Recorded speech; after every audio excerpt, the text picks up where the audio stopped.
I had offered you up to 30 minutes, and you said that you didn't need that long, so we're not going to keep you on a strict timer. We'll just let you go as you will. You are on now. All right, thank you, Mr. Chairman. I will probably try to keep this to about 15 minutes as possible. I have a little handout. This is a very simple rule change. It's very straightforward. I've got a little handout that we could follow along for the presentation. It has to do with memory cards. This handout is also available on our social media platforms, Telegram, if anybody's watching at home, and it'll be on our studies tab this afternoon. This has to do with memory cards and the retention of memory cards.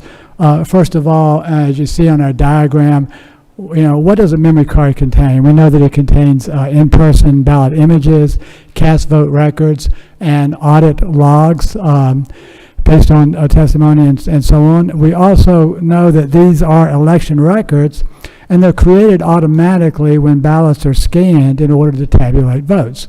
So they are probably the most important election records other than the physical ballots because they can be used to reproduce the election results, and that's why they're so critical. Under federal law, they're required to be, all election records are required to be retained for 22 months, and under state law for 24 months. That is, I'm referring to USC 52-207-01. It says every officer of election shall retain and preserve for a period of 22 months all records and papers which come into his possession relating to any act requisite to voting. That's USC 52-207-01. In Georgia, OCGA 21-273 says all primary and election documents shall be preserved therein for a period of at least 24 months. So it's pretty common and standard. I don't think that's a surprise to anyone here. But under State Election Board current rule, 183.112.13, it says that the election superintendent may use the memory cards for programming ballot scanner units for the next primary election or runoff.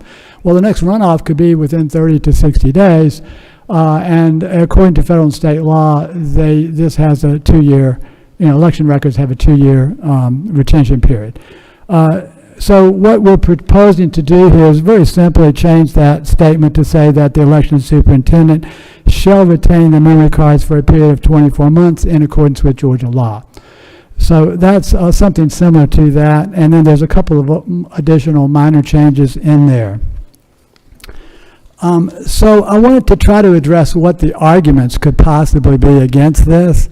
We've heard a couple of things. We said Senate Bill 202 made ballot images public record in 2021, but that is really irrelevant because election records have always had a 2-year retention period. So what happened in 2021 with Senate Bill 202 was a good thing, but it's not relevant to what we're discussing here. The other issue that comes up is cost. The memory cards, we believe, cost about $10 each, depending upon the storage capacity. And they can be purchased as commercial off-the-shelf products from third parties and used. So cost is really not an issue, particularly when you consider the cost of this voting system. There was $107+ million initial purchase. There's a 7 to 10 million additional total per year for all the counties to perform maintenance, testing, certification, licensing, storage, and logistics. There was a $35 million in taxpayer-funded interest when they purchased the system, and this was done without any of the required fiscal notes, either for the initial purchase or for ongoing expenses. And then finally, it was financed by a 20-year bond for a system that had a 10-year shelf life. So we're going to be paying for this system 10 years after it's done. So the $10 for memory cards, and you only have to buy these once because once you retain them, you can reuse them after 2 years. That's not a legitimate argument. I want to just mention to you a couple other things. We found that in we did a survey of ballot images statewide, all 159 counties. We found out that a couple of times counties have told us that the elections director and people in the elections office have actually told them they can go ahead and overwrite the memory cards. We have a letter email here in my record there from former elections director Chris Harvey back in 2020, as well as one from Michael Barnes, who's still on staff. And he says that you can clear the CF cards when you're ready. That's not really true. That's not conforming to federal or state election law. So just to wrap up, I mentioned in my letter that we had, we did this ballot image analysis for open records requests, survey of the images statewide. We found out some really appalling information that 70 Georgia counties out of the 159 could not actually produce the original 2020 ballot images, which were required to be retained for 2 years based on our, the clear plain text of federal and state law. What we found was that there was a total of roughly 1,726,651 missing original ballot images from the 2020 election. That is across 70 counties. 36 of those counties are missing all 100% of the original ballot images. 6 of the counties had no recount or original ballot images. 17 counties only had recount images. And the reason why a recount image doesn't work is because the metadata you need the metadata from the original ballot images, not from the recount. There's no original timestamp for audit purposes, no original metadata, and the image could have been replaced between the time of the recount and the time that it was originally scanned. So recount images are basically worthless. You have to have the original ballot images. Finally, we found that the 34 of those counties were incomplete, and by incomplete we don't mean that they were only missing a couple of ballot images. They were missing thousands of ballot images. So in the nutshell, finally, one last thing is 13 counties just flat refused to comply with the open records requests. And you have all that information in the little presentation that I just left you. So to wrap up here, what are we asking the board to do? Specifically is to make the rule change that we are proposing here for 183.112.13 to conform to federal and state law, make that conform to federal and state law simply by proposing this rule change to retain the memory cards for 2 years in accordance with existing law, which is not, the rule is inconsistent with federal and state law. Second thing I think I would ask the board to do is issue a letter of instruction to Michael Barnes, since he's still on staff, to prevent any further inappropriate advice he's given to counties in regards to the destruction of election records here in the state of Georgia. And then finally, what I would ask this board to do is to issue a request to the Superior Court judges in counties that for all the counties that could not produce the memory cards, which were records of the original ballot images, ask the courts to release the corresponding ballots that are no longer under the 2-year seal. The 2-year seal has been up. These are 2020 ballots. People still have not seen them. And a lot of these counties have not destroyed them. They've kept them because of all the controversies in 2020. So we believe that the board is authorized, and they could write that letter to the Superior Court judges in those counties, and that the judges would listen to the board because the board has authority for elections in the state of Georgia. So that is all I have, and I'm happy to answer any questions if you have any. Thank you for your presentation, Mr. Favorito. Questions from the board? Okay, your mic is on. Quite frankly, as long as we're retaining the paper ballots, I'm not convinced that we're in violation of the law, but I do respect your interpretation of it. And so I am curious as to whether you've done any kind of analysis, because other states utilize electronic voting as well, including memory cards. Do any of the other states have the same interpretation that you have in terms of the memory cards being something that needs to be retained under federal law? I'm sorry, Ed, I was having trouble with the question. Do any other states have the, I'm having trouble hearing you. Whether agree with your interpretation of federal law that the memory cards are required to be retained? As far as I know, there is a general consensus that the clear plain text of federal law means what it says. Of course, Georgia law would not apply. I understand that, but I guess my question is can you cite to me other states that have interpreted federal law the way you have in terms of the requirement to retain the memory cards? I'm not aware of any. So I guess I'm not saying they aren't. I'm just saying I don't know of any. Yeah, I'm not aware of any state that has interpreted the law differently than the way it's written. Okay. Which is that the election records have to be retained. We're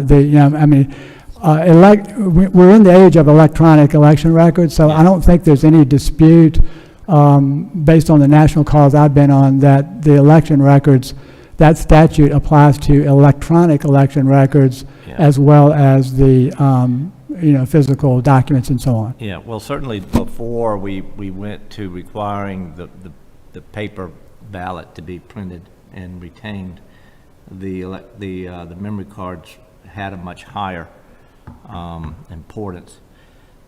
So let me ask you this question. What's the problem we're trying to, let's stick with the memory cards. I hear you in terms of the problem that you were citing, and I think that bears a different investigation for a different day in terms of counties retaining the paper ballots, which they're required to do under state law.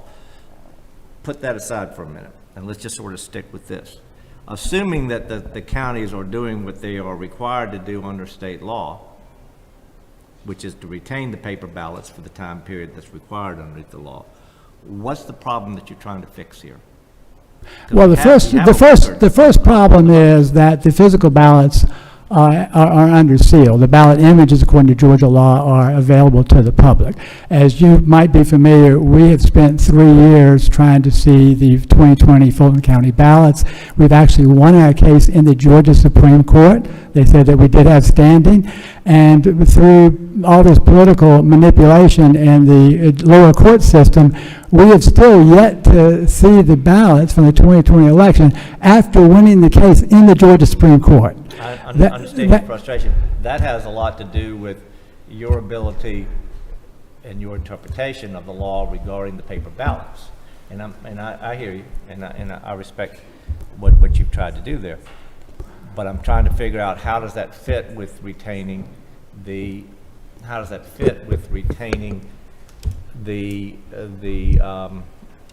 memory cards. Assuming that people are following the law and your interpretation of the law in terms of the paper ballots is held up, which it was held up by the Georgia Supreme Court, what is the problem that's going to be fixed by retaining the memory cards? Well, the problem that's going to be fixed is take the interpretation of the law completely away, and then just and isn't it common sense that you would want to retain the memory cards, which contain ballot images, audit logs, and cast vote records, for the 2-year period as all other election records? Regardless of what the law says, isn't that something that the board would want to do and want to request that the counties do, just in case other problems come up, regardless of what the law says? Well, like I said, frankly, what I want to see is that the state and the counties follow state law regarding the paper ballots. I thank you for your time. Appreciate it. Member Lindsay yields the floor. Dr. Johnston? Yes. Is the mic on? You are on. I'm on. Can you hear me? So I would share with my fellow board member that with regards to elections and election documents, that the records have to be retained so that anyone can have access to the legal and properly documented record of who was eligible to vote, who voted, how many ballots were cast, and how many votes were counted.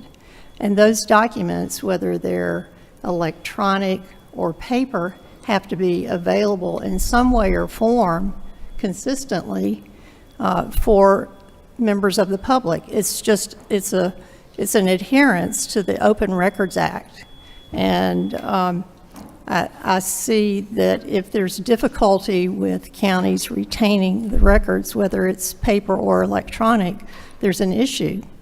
And And more importantly, if there's any question of the conclusion of an election, one must have the records available and accessible for review, whether it's from an election official's viewpoint or from a member of the public, so that all can agree that the results are what they are purported to be.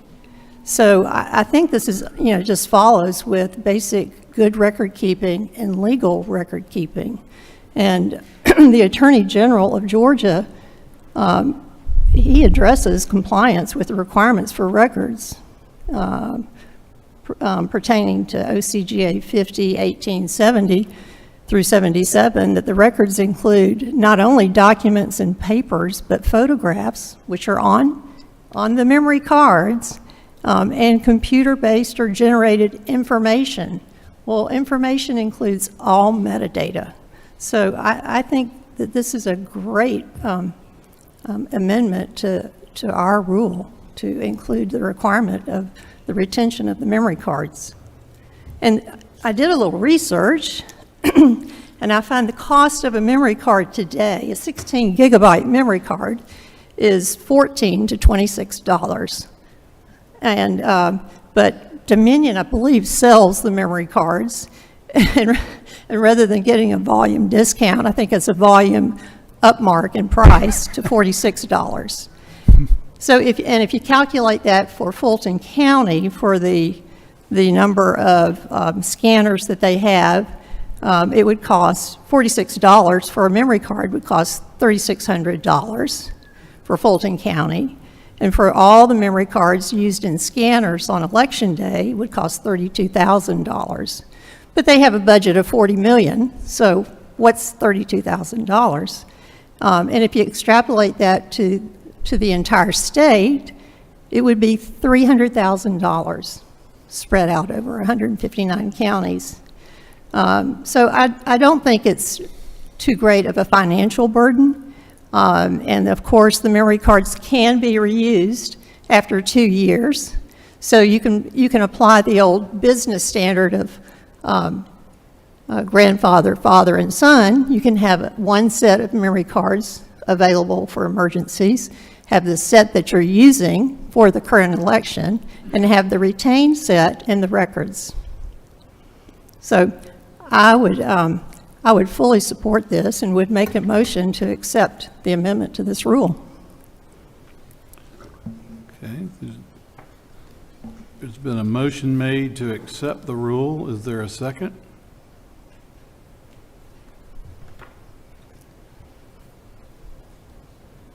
Is there a second? Okay, without a second, the motion cannot be considered. I have a couple of questions, and Dr. Johnston might have the answer for these.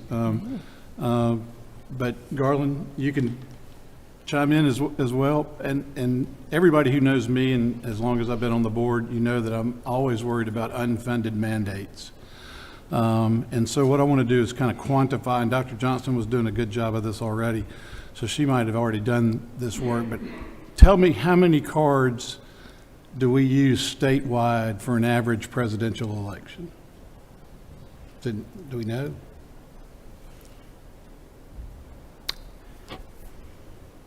I would have to be speculating. I would have to just guess. My guess would be around 30,000. I'm not sure. You're close. 30,000? Dr. Johnston? I would say that's close. Okay, so we're doing 30,000. Okay, and how many memory cards are used in an average off-year election? Do we know?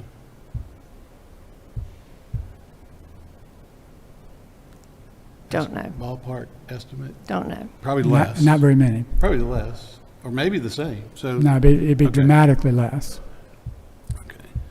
And so, Dr. Johnston, is your 300,000 based on that 30,000, or? That would be Yes. that would be 10 apiece, right? That would be $46 Dominion price.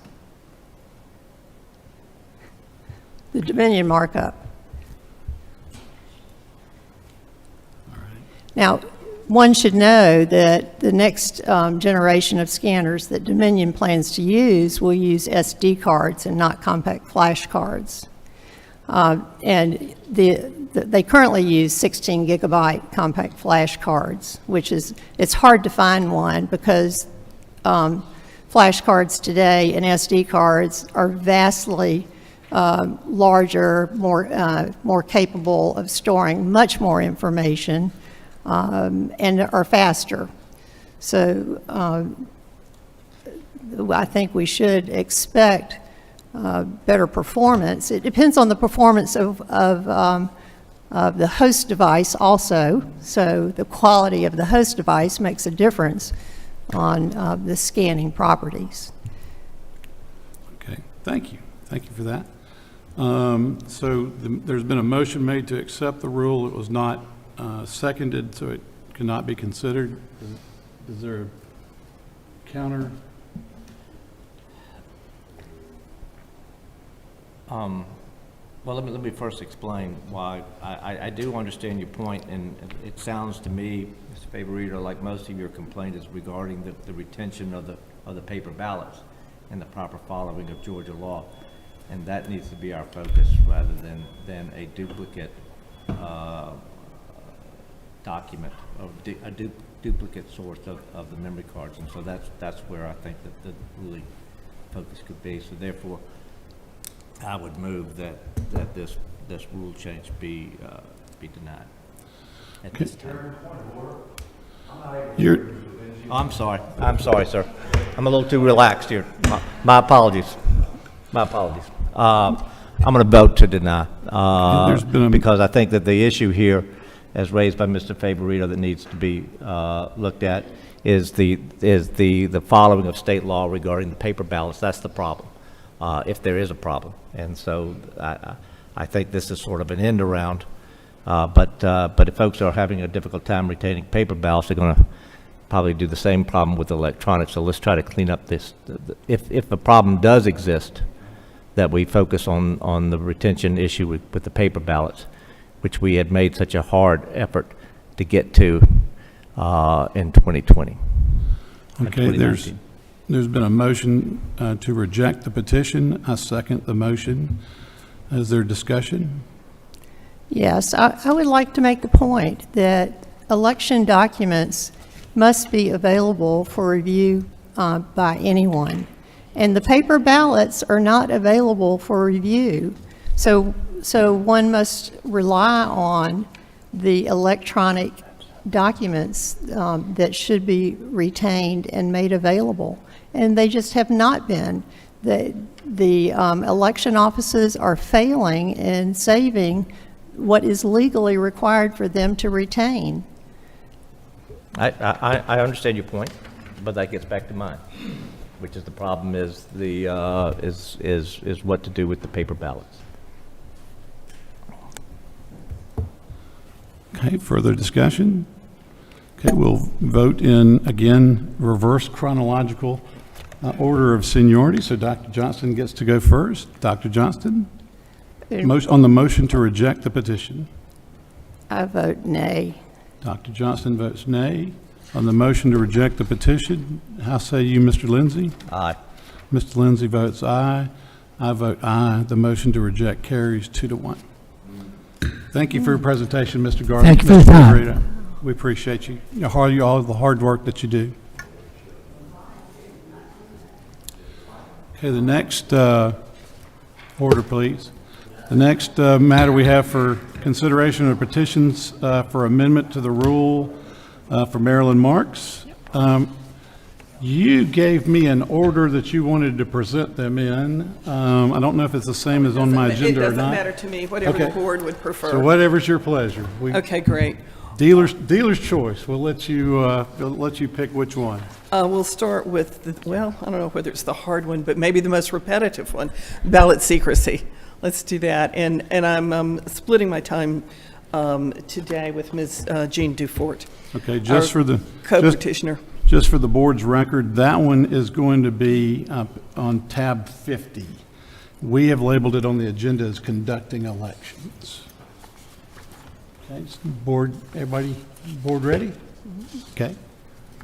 Board ready? Yeah. Okay. Thank you. Please proceed. Thank you, Mr. Chair, and members of the board. Thank you so much for letting us present today. I'm Marilyn Marks, Director of Coalition for Good Governance. You're familiar with both petitions that we will be presenting today, ballot secrecy as well as the logic and accuracy compliance rulemaking petitions. We've been here before. We have tweaked slightly the last rulemaking petition that we put before you at the October meeting. So I won't go through all of the rationale for why we need secret ballots, why we have a violation today. You all are very familiar with that. But as we start this discussion again, we should remind ourselves that across all modern democracies in the world, the right to vote a secret ballot is considered a human right in international treaties. Our nation's foreign relations laws say that governments that are elected without protected ballot secrecy are not to be considered democratic nations. We all know it is a hard-won right to protect every voter in the country, every voter in Georgia, but Georgia has stripped away that right, not by law, but by permitting the Secretary of State to adopt and deploy a voting system that violates a host of laws. But this board has not felt compelled to return that right to Georgia voters by simply making rules to enforce Georgia and federal laws. The U.S. Supreme Court has recognized the right to a secret ballot as a fundamental right. Federal HAVA laws require secret ballots, and the state constitution requires it. Your own rules acknowledge the importance of a secret ballot. In fact, your own rules state that it is a constitutional right. But somehow, the board seems to be taking the view, never mind all those superior laws or the Constitution, or what the Georgia statutes require in absolute ballot secrecy. We want to merely comply with a small portion of 21-2-300, requiring BMD ballots, and ignore the conditions of that law. That BMD use law is certainly not unconditional, but it is in the way it's being interpreted by this board. Ballot secrecy is an urgent matter that needs to be taken up right away, and voters need to be protected. As we head into probably the most contentious election in our lifetimes, we all know voters who don't really like one candidate or the other of the likely presidential candidates in 2024, but they feel pressured by family or bosses at work or their pastor or their landlord to vote for a particular candidate. But they cannot vote their conscience in Georgia because of the unconstitutional voting process that essentially requires them to publicly display their votes, where their pastor, their boss, their controlling spouse may see it. There's no doubt that some authority figures are abusing the illegal system of voting in Georgia right now. And this board is duty-bound to stop the illegal voting method, because not only because it's illegal, but it is immoral to force people to vote in public. At the October 3rd board meeting, you told us that the board needed to study this ballot secrecy issue some more. That was also the board's response in February 2020, when we asked you to make the same rule changes. Any study would have revealed that 4 years of voting experience has found no method of effectively shielding voters' votes on the touchscreen. At the last meeting, you said there are other ways to ensure ballot secrecy. Whatever they are, they need to be adopted today. We implore you to act to adopt those methods before the 2024 election cycle. You've acknowledged the constitutional right to vote a secret ballot in adopted rules as recently as 2021, when you were adopting rules for the early processing of mail ballots. Yet, the board continues to deny our repeated petitions for rules to vindicate and protect that constitutional right. And the board's position seems to be that it cannot adopt regulations counter to the statute. But the statute certainly requires ballot secrecy. The rationale seems to be we will allow unconstitutional conditions to exist on voting because the Secretary of State chose a system that violates Georgia Constitution, federal law, and Georgia statutes. We will just adopt whatever he chose to buy. The Dominion touchscreens certainly fail to meet the conditions of law. The law authorizing the BMD touchscreens is conditional. They have to meet a host of mandatory statutory conditions, ballot secrecy being one. But the system does not meet those laws. We beg you to stop this anti-democratic violation of Georgia law. At the October meeting, you expressed that you only had two options with our proposed rule: to accept it word for word, comma for comma, or decline to adopt that rule for decline to adopt that rule for rulemaking process. We thought we were clear at the last board meeting in encouraging this board to suggest amendments. If there were any amendments that you thought were appropriate that could certainly be proposed, we're here ready to take live amendments and are, ready to agree with them if they're friendly amendments. So we don't say that you need to adopt our rule as proposed, word by word, comma by comma.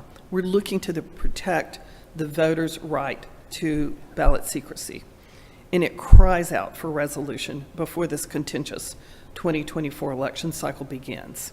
Not more study, not more deflection of the problem with the false notion that current law requires touchscreens regardless of their violation of a host of federal and state laws. So from there, if you have some questions about our proposed rule on ballot secrecy, I'm happy to take that now. We tried to modify it just a bit to address the questions that you had last time, and taking decision-making about ballot secrecy out of the emergency realm. And that was a concern, I believe, Chairman Mashburn, you had last time. You were concerned that somebody would be trying to do that at the polling place. Yeah, and indeed, that was what I was about to ask is, can you take us through the changes that you've made? Can you highlight those for us, please? Okay. We got rid of the notion in 2C. We got rid of the notion of emergency situation, and we are just saying that, and of course, emergency situation is it's a creature of this board's rulemaking. It doesn't exist in the statute. The statute that speaks to when you have an impossible or impracticable situation is not at all related to an emergency. And in fact, the very example given in the statute is one that wasn't an emergency at all. And that is when there were more candidates that would fit on the ballot, the mechanical ballot, and they said, okay, you got to go to a hand-marked paper ballot. And that was well understood long before the election. The other a change that we also made in C is to make it clear that if it is legally impossible or impracticable to use the touchscreen or the voting system, that clearly is permitted to as an impossibility, so that you do go to hand-marked paper ballots. I know that some members of this board previously have taken the position that you must use touchscreens so long as they are physically operating. Doesn't matter if they're operating accurately, but so long as they're physically operating, you got to use them. That ends up with an absurd result, of course. And we're saying, let's make it clear. If they're legally, functionally, or physically impossible for use, go to hand-marked paper ballots. That the determination of an emergency should be at the discretion of the board, the election superintendent, as we talked about before. Or you had asked previously about the word official designee. I think we're consistent in saying, consistent with other rulemaking, in saying that official designee of this county board should be someone like an election supervisor, an official, not the random guy that wandered out of the bar last night Okay, and into the polling place. I don't mean to interrupt you, but just to have a dialogue with you, what about a poll manager? I think a poll manager in an emergency situation makes sense, but probably not in a non-emergency situation. That's the way we've tried to write it. Generally, Mr. Chair, what we've seen is when the rules require a designee, it's a typical use that this county election board's designee is the election supervisor for a host of things, whether it's accepting a complaint that comes in and signing for the board, or conducting the logic and accuracy test, that the official designee is doing it, while the statutes themselves tend to call for the superintendent to do it, but we don't expect the superintendent to be the hands-on manager. Because I remember the dialogue that we had previously, and I appreciate you addressing it, and the issue still in my mind is one of the worst things you could possibly happen in an election is for something to change while the election's going on. And so I've always been concerned, and I'm always concerned that everybody thought that this is the way it was going to be the day before the election, and on the day of the election, something changes, and that's just catastrophic. So tell me how your, tell me how your proposal does not create a problem where I've got different precincts all throughout the state of Georgia making decisions. Because, again, we're asking the superintendent, which is generally going to be the election board, right?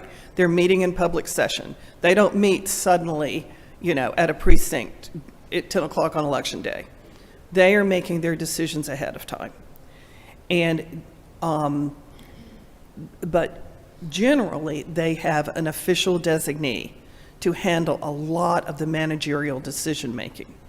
So And that is their election supervisor. So under your proposal today, what's the last day before the election that this decision can be made?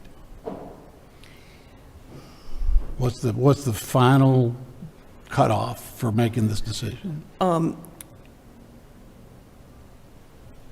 We certainly don't have a magic date because boards meet at different intervals, but presumably it would be the last board meeting of that county board before voting goes into place, where goes into effect, where this might be affected, whether that's early voting or election day voting. Yeah, what? Yeah, Jean says that she has an answer to Okay, that as sure. well. I addressed it in my remarks, which I haven't delivered yet, but Either- I've watched a lot of the practical cycle of Let's let you get to a microphone, Here. one way or the other, so that the court reporter can take it down. So I'll I come get- back I to my get- prepared remarks later. I get yelled at if somebody talks without a microphone, so. Okay, and I'm Jean Dufort, the first vice chair of the Morgan County Democratic Committee, and I have been engaged in the local cycle of how you prepare for elections. So your question about what the last day is a useful but not practical question. In fact, being ready for Election Day is it is not an impulse-based set of activities. It is a planning-based set of activities. So the process of determining polling setup happens well in advance. A large number of counties rely on actual planograms. They may be informal, sketched out on paper. Sometimes those papers don't exist if a polling place has been used for enough time that, quote, everybody knows how it's going to be set up. But when a piece of equipment is designated to go to a polling place, right, there's a lot of process behind that. So in order to put put this rule into place, which we're recommending, it requires a local understanding of all the 22-odd hundred different shapes and sizes from those cinder block buildings in South Georgia that, you know, that they are, right? You visit them, to State Farm Arena. There is not a one-size-fits-all when it comes to polling places. So local knowledge, what I can do, what are my sight lines, where are my doors and windows? All these things go into preserving ballot secrecy, as you've seen from the pictures we've provided to you, right? So it is literally not the case you can make a one-size-fits-all rule. That has to be, and our rule designates that, to the local person who knows their polling places. So here's what they have to do. They have to assess it for each and every polling place. How many of these can I set up protecting absolute ballot secrecy, considering windows, shape, size, number of polling stations I'm required to have, right? And they make decisions. Practically speaking, it will not be the knowledge of the local election board. It will be the knowledge of the local election superintendent.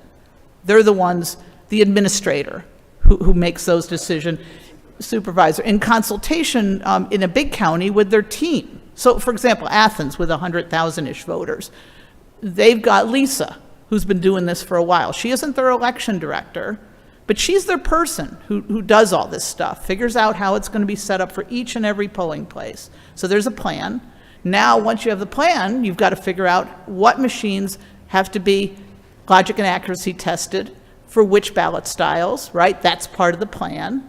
How many ballots do I have to order? Right now, they have to order enough for mail ballots plus to meet your 10% rule for emergency paper ballots. So now they're going to have to look at the order. If this XYZ precincts need stations set up for hand-marked paper ballots, they're going to need more ballots, right? So there's a series of plans. This will not be an impulse decision. But I can tell you an anecdote that I personally observed of why a poll manager should not be prohibited from responding to the absolute requirement of preserving ballot secrecy. I arrived to Poll Watch at one of our fairly small polling places. The station set up for people who need wheelchair access, right? The accessibility station was sitting there facing the 3 chairs allocated for poll watchers, the only place available in the room for us to sit. So we were sitting where we were told to sit and where we were supposed to sit. The station was mostly not being used, and then a voter came in. And we looked with horror. I mean, this BMD screen was closer to me than Dr. Johnson is close to me, staring straight at the 3 of us. The 3 of us looked at one another and we're like horrified. We're like this, whatever. The poll manager observed it. Okay, voter leaves. She turns around and immediately comes and turns it in another direction. There were only 2 possible ways to turn it and retain wheelchair access, right? So she turned it. We couldn't see it anymore, but she stepped back and realized every voter standing in line to enter the room could now see it. So she turned it back and told us, don't look. But that is both an example of how difficult it is in practice to protect ballot secrecy, but why you would want a poll manager who walks into a room and decides, despite what we planned on paper, this isn't working, to be further instructed to do her best to protect ballot secrecy, because that is the only rule that is covered by the state constitution and the federal constitution and the law, right? That cannot be subrogated to other things. Does that makes, it's a long-winded answer, but does that make sense? I appreciate your answer. And I just want to make the point about the, we definitely need to keep emergency decision-making related to other issues. The poll manager comes in and the pipes have burst and the touchscreens are flooded. She doesn't need to have to convene a board meeting to try to deal with that. So you do need emergency operations to be done on the spot live when something happens. We were trying not to get rid of that, but at the same time permit hand-marked paper ballots to be used under that same statute for ballot secrecy. Hopefully that's clear. Thank you. I appreciate that. Did I interrupt your presentation, so you're still going? No, or no, are we you ready asked, for no, board no, I was questions? done with the presentation, Okay. and I asked for questions. Very And good. you asked me about the rule here. Very So- good. I wanted to give you a chance to finish before I turned it Okay, over all right, to the board. any other question for Yeah, me? yeah, exactly. Questions from the board? Yes. Was that a yes or a no? Dr. Johnson has the floor. Okay. So Ms. Marks, or Mr. Ford, either one. I like the dedication to ballot secrecy and the positioning of the BMDs. In looking at your proposal, the distance requirements between one BMD touchscreen and another of 8 feet would automatically disqualify anyone using the Runbeck hubs that are used throughout many of the counties now, because they have 2 or 4 BMDs that are less than 8 feet between. So that some consideration of that would be an automatic disqualification or reversion to hand-marked paper ballots if you followed this rule. May I address that? Sure. Okay, what we were trying to say, now, we don't love those hubs for lots of reasons. You're talking about what Fulton County and Cobb County have, the big rectangular boxes? Right, okay. I am. And, you know, what we were saying was 8 feet between the center of adjacent touchscreens. And I'm not sure that we would think of, you know, how they are on each side, that we were thinking of those as adjacent touchscreens. Right. The larger hub that is made by Runbeck, that's used in Fulton County, has 2 BMD screens next to each other, And in that. probably not 4 feet apart. So it would be an automatic Correct. automatic One of disqualification. those would be down, but the two on, one of these would be, yeah. Okay. The other question is the restriction of 30 feet for an individual to walk in front of a BMD while someone is voting, I guess we would Positioning? call it behind. behind. Yeah, Yes. There are polling places that are contained in a room that is less than 30 feet. exactly. And it's a problem we need to acknowledge. So the entire polling place would be disqualified for use. I don't think so. No, we're talking about, we're suggesting that no one be able to walk behind the voter, voting, right? But within 30 feet. So take those small polling places, many in rural areas, what we would envision is that you would have one touchscreen facing every corner, so that you would have at least 4 touchscreens there. The voter would have his back to the corner, and then you're right, it's impossible to put any more. That's why we would say then most of your voting stations would be hand-marked paper ballot. But the idea would be nobody could walk behind me if I'm the voter, have my back to the corner. I see. And the third distance parameter that you've added is no such officer may not stand within 6 feet of the polling place scanner during operation by a voter. I must say that practically speaking, Ms. Dufort, so many voters need assistance or questions or have difficulty or think they will have difficulty inserting their ballot into a scanner that it would automatically disqualify this rule. There are 2 answers to that.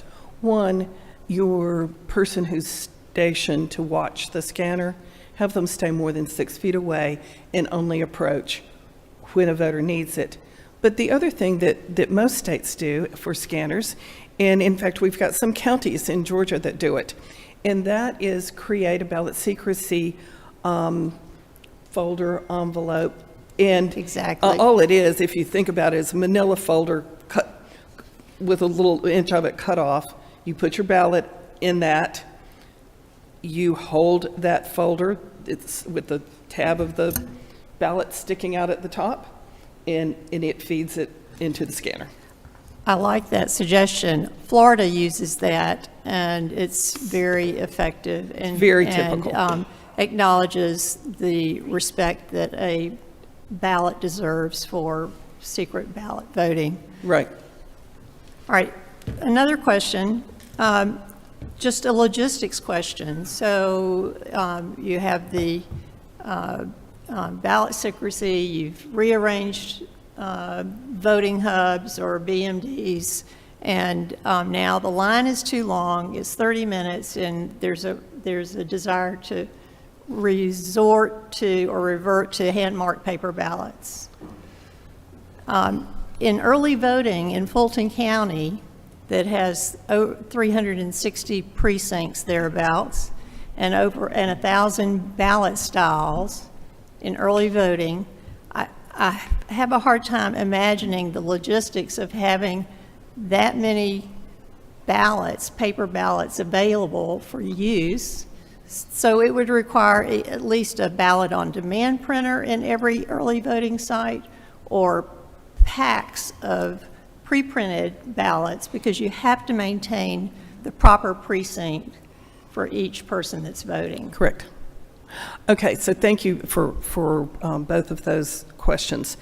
What we would envision going back to, we don't want to see the lines back up and say, oh, okay, now we have to go to paper ballots. We would want to see the setup with voting stations anticipate that the majority of voting is going to take place with hand-marked paper ballots. And so it would all be set up ahead of time. We wouldn't wait until the lines backed up. But in terms of the paper ballot style management, absolutely. You are going to need to be able to have ballots available for every ballot style. And Fulton County would be the biggest challenge, but states and municipalities do this all over the nation. But when you look at, it's been a while since we've done it, but we did some quick and dirty numbers on Fulton and looked at the various early voting locations in Fulton. And we determined that basically, in almost all of them, with 20 ballot styles, you could take care of 70% of your voters, because people tend to vote at the same voting location in early voting year after year, either where they work, where they live. It's quite predictable. The top 20 ballot styles, about 70% of your voters, then have ballot-on-demand printers, which are not nearly as fancy as they sound like, for your one-off. If you've got an Alpharetta voter that's voting down near the airport, which is going to be rare, but you still need to accommodate them. And Dominion has a laptop ballot-on-demand application that can just be hooked up to a cheap Office Depot printer and create ballot-on-demand with an official ballot created by the Dominion program on the spot. This is not new technology. This is already purchased by the state, and it's in the system. Correct. They use an HP printer that's about this big now for ballot-on-demand printing. I think it costs about $900. So With the Dominion markup? maybe 3,000 for the Dominion markup. And it would require for a county like Fulton County to have probably 35, one for each early voting site, and other counties that have fewer voting sites, but they would need a ballot-on-demand printer, and they would need, and that would be an additional record keeping and accounting of how many ballots are printed off of those ballot-on-demand printers. There has to be documentation Yes.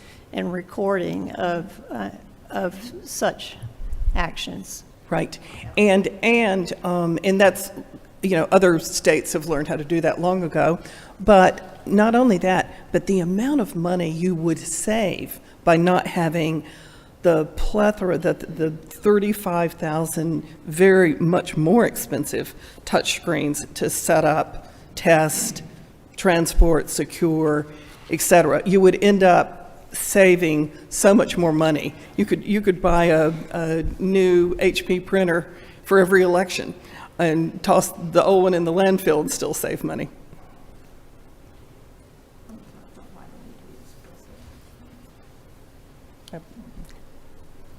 I yield the floor. Dr. Johnson yields the floor. Board Member Lindsay? Just a couple of quick, in addition to the practical Mr. concerns. Lindsay, we can't quite hear you. In addition to the practical concerns that Dr. Johnson raised, just a couple of points of clarification. Number one, the argument that we have, or that we ever have, ignored the right to a secret ballot because of the electronic voting is patently false. We have a strict rule that requires secret ballots. We have a state law that requires secret ballots. We have admonished counties when a complaint has been raised about secret ballots, about the positioning of electronic machines, not affording people with secret ballots. As a matter of fact, y'all were at the last hearing when we did just that. But it didn't work, that was the problem. And, well, it didn't in that situation, and we took corrective action telling them to The stop. corrective Hold on. action didn't work. Well, we don't know that yet. We don't know that. We do. They haven't had a vote since then. So we don't know that. So right now, what we have is a strict law, strict law that requires secret ballots. We also have a requirement by the state that you conduct your votes by electronic. That sets a clear mandate to the local governments, to the county governments, to operate your electronic ballots, in a way that protects people's secrecy. You made a point of going, well, we take a look and see whether or not the other things need to be done. I have taken a look. Quite frankly, I like that strict prohibition. There's no exceptions. There's no way to get out of the use of electronic ballots by using well, we got to do privacy. No, if the state has mandated electronic, state has mandated private secret ballots, and so you've got to conform to that, period. And they've got time to do so. So for that reason, I think that clear line of demarcation, which I believe is being watered down by your proposed rule change, is something that is disappointing. And so that's why I have some concerns with that from a policy standpoint, in addition to some of the practical concerns raised by Dr. Johnson. And So, please feel Mr. free to Lindsay, respond. we don't understand how you can do both. We have never seen it work in Georgia. We've gone through 4 years now. No county has been able to both protect ballot secrecy and use the touchscreens. And, you know, I would respectfully disagree. The law does not say you will unconditionally use touchscreens. It didn't says say that. you will use touchscreens that protect the absolute secrecy of the And I ballot, agree and we with you. don't have those. And I agree with you. And that's something for the Secretary of State to deal with, and something for the local counties to deal with. But right now, we've got a strict rule that involving both, and you're absolutely right. But right now, it's up to them to come up with we've given them the discretion on how they do it, because different counties are different configurations and precincts are different, and so we've got to give folks a certain amount of leeway as long as they recognize the importance of we a would secret. Hold on, as long as they recognize a secret ballot. Now, please. We would respectfully disagree that people have got leeway on whether or not to protect the constitutional rights to ballot secrecy. Actually, I've said just the opposite. They don't have any leeway. Right, but if they absolutely physically cannot use the touchscreens, and that is in most situations, the rooms are not big enough, they can't do it, then it is impossible, impracticable, and Then they need to get another room. Then they need to get another precinct. Then they need to change. not everybody can use a State Farm Arena. It is impractical. I mean, the idea of saying we're going to make these counties go get enormous gymnasiums for every precinct in order to accommodate our non-compliant touchscreens is not what the law presumes. And so, Now, what the law presumes is that you find a location that also meets the requirements of It a- is of a- no, of a no, secret it's ballot. certainly. I'm sorry, but that's what the law presently requires, and if a county's not doing that, that's another issue altogether. That would seem to take things to an extreme and absurd place. There are many counties that don't have a single public building that would accommodate. I mean, we go to rural counties all the time and see their precinct facilities, and many of the counties wouldn't even have a single building that would accommodate a number of voters and the machines. And to say, well, you need to build new buildings to accommodate these machines because they don't comply with basic rules. Now, Ms. Dufort and I were sharing the presentation time, and we haven't let her do her presentation. Shall I stand aside a Please minute? do. and- Please do. Okay. I'm sorry, I didn't realize that. I wouldn't have even started if you hadn't finished. Sure, My absolutely. apologies. Absolutely. Make yourself comfortable. That's okay. And although Marilyn and I are good friends, I am standing here before you representing the Morgan County Democratic Committee. Thank you, George. All right. I just have to say, wishing something is so does not make it so. So you are right. There are absolutely clear laws about protecting ballot secrecy, and you are right. There is a law that says use these ballot marking devices for in-person voting as long as they comply with all other laws. In your October letter declining it, you said, point 2, we already have rules, no additional rules are necessary. I'm guessing maybe you were the draftee of that, because that is the position you're taking today. But there is a trove of evidence before you in our petition, in the filings in federal court, that violations of ballot secrecy are routine across the state and continuing, right? Because I represent a rural Georgia county, I am going to take the position that we don't have lawbreakers as our election directors across the state. We have seen them try hard. We have seen counties like Fulton spend millions of dollars in this effort to figure out how to meet the rules, right? These rules that are out here. They have not, it's not because they have not tried, but there is a part of this for which this board, I'll say this board because you are the current caretakers of the board, right? You're not the people who always sat before you. In 2020, when this board responded to Athens-Clarke County, Athens-Clarke County was the first board to really try to meet the 3 standards that have to coexist: protect ballot secrecy, deploy 1 voting station per 250 voters, and keep the equipment available for view to be sure there's no hacking or malfeasance going on. Those are all 3 rules that coexist. They tried so hard. They had meeting after meeting, planogram after planogram. They really worked it and came to the conclusion it was impossible to meet that standard, and they took action. This board showed up in Athens within a week of that, threatening them with large fines. The message that the state election board sent that day was heard all across the state. The message was the state election board will punish any county that does not comply with universal use BMDs, but will not punish a county that fails to protect ballot secrecy. Prioritize universal use over ballot secrecy. That was the message sent by action of the state election board that day. I was at that meeting. I was at many of the election board meetings that led up to that meeting and saw how hard they tried. And the finding of that board was not that you could protect it. The board did not figure out a way to solve it. The board said, try harder. So here we are almost 4 years later. And all across the state, people have been trying harder. But do you know what I hear that they will not tell you? I have heard from many election directors.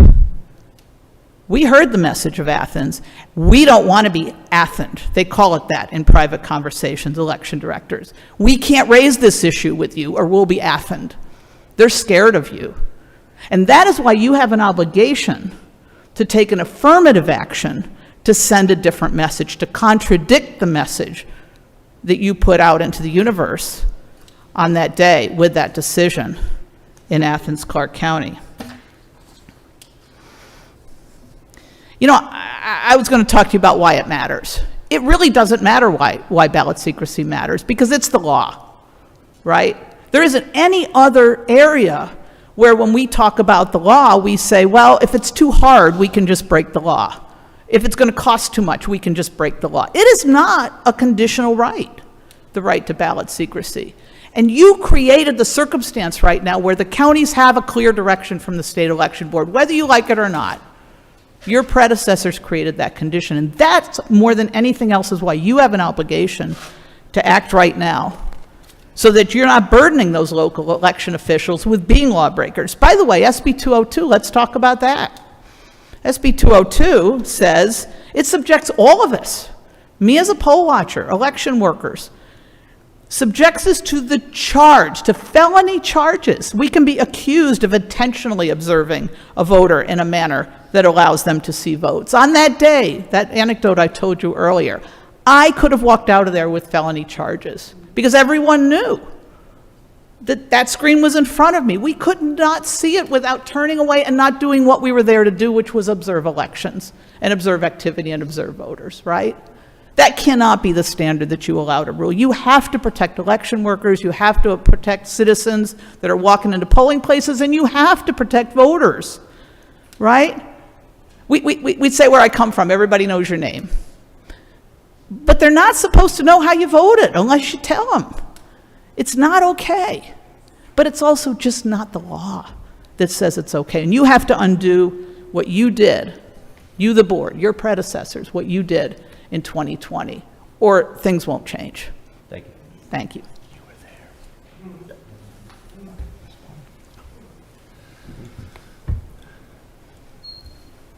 Thank you. Yeah, I was the only member of the board who was there in Athens that day, so That was a day, wasn't it? Dr. Johnston and Board Member Lindsay are exonerated and absolved from that, but I remember at the time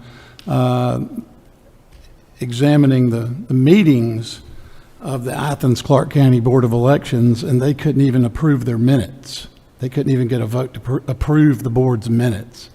So that board was in a lot of dysfunction. The chair and the election director had a major dysfunction and trust issues. So there was a lot of dysfunction going on in that board of elections at that time. So we'll just let the transcript from that hearing speak to that. I do want to ask. This is probably for Ms. Marks, but just to correct the record, Ms. Dufort brought up the rejection letter that was sent from the October meeting. And in your presentation on the first page, it's stated that the understanding that the previous petition was denied because the board determined that they had had not enough time to study the problem. And so I took no offense from that. We had a lovely conversation before the meeting started, so no, I'm not mad or anything, but I went back and reviewed my letter that I sent denying the petition, and I don't recall that being one of the rationales listed at all. And it's the only one listed here, so you and I are not going to be the only one reading this document, so I just wanted to correct for the record that. Right, well, my comments related to what the board decided in the meeting. I think if we went back to the transcript of the meeting, that was the rationale, the primary rationale that you needed more time to study. Okay, so just wanted to correct that on the record. And then me personally, just speaking for my own self, the petition was over, if I recall correctly, over 300 pages. So I spent hours and hours and hours and hours and hours and hours upon hours studying it. And I know the board is very conscientious in their work, and so they studied it as well. But I'd like to go back to Ms. Dufort and just be real clear with each other. And I appreciate your candor. I absolutely, totally appreciate your candor, because it would be easy to try and say this problem doesn't exist, but I think we owe ourselves the respect to have a dialogue about it and discuss it, and if it's a problem, it's a problem. And so let's go back to the example that you gave us, where the poll watchers were in a poll on election day, and they came across this problem.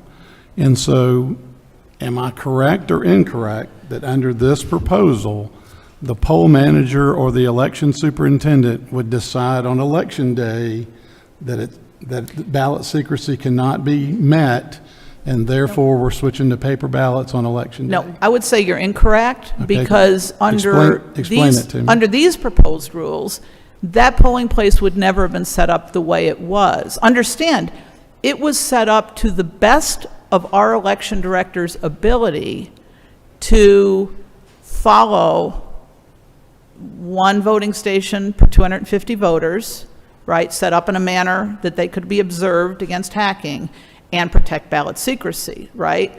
And she had a given space. So she set it up to the best of her ability. Under this proposal, she would make that, and she doesn't want to be Athened. That's a fact. I've had that conversation, right?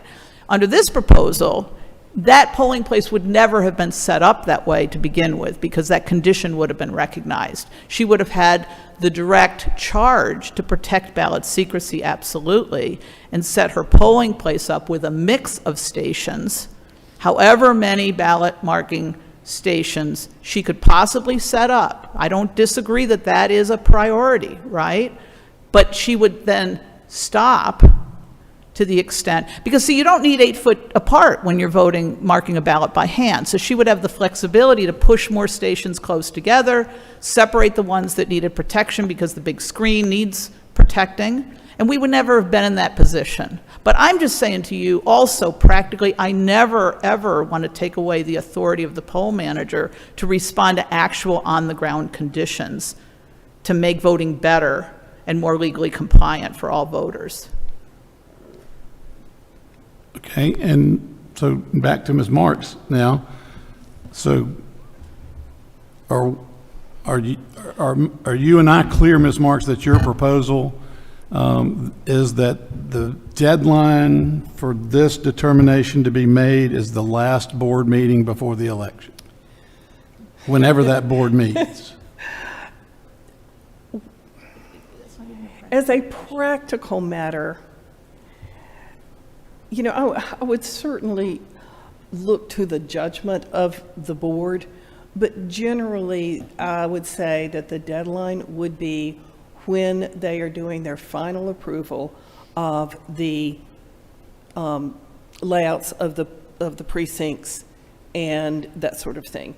You know, if their board meeting's 5 minutes before early voting starts, no, it's going to need to be before that. I would leave it to their judgment as to making this decision at the time that they are setting up their polling places, approving the setups, approving the hours, and that sort of thing, and not try to nail it down to the last, say, oh, it's the very last meeting. They may need to have an emergency meeting about something else. We don't want to wait that long. But they understand what their problems are here. They know. The example that Jean just was using, I'm sure that it was well recognized that if they tried to cram all of the machines in the voting place, that there were going to be problems.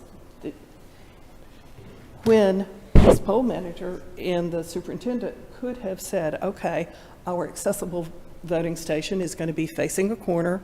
We're going to have plenty of access to have wheelchair access into here. And then the rest of the voting stations that we need will be hand-marked stations other than in the corners. They would have that concept in mind well ahead of the time the poll watchers showed up. Thank you. Certainly. Other comments from the board? Just to ask, and I have talked to a lot of different counties. We go out and visit with them and we chat with them.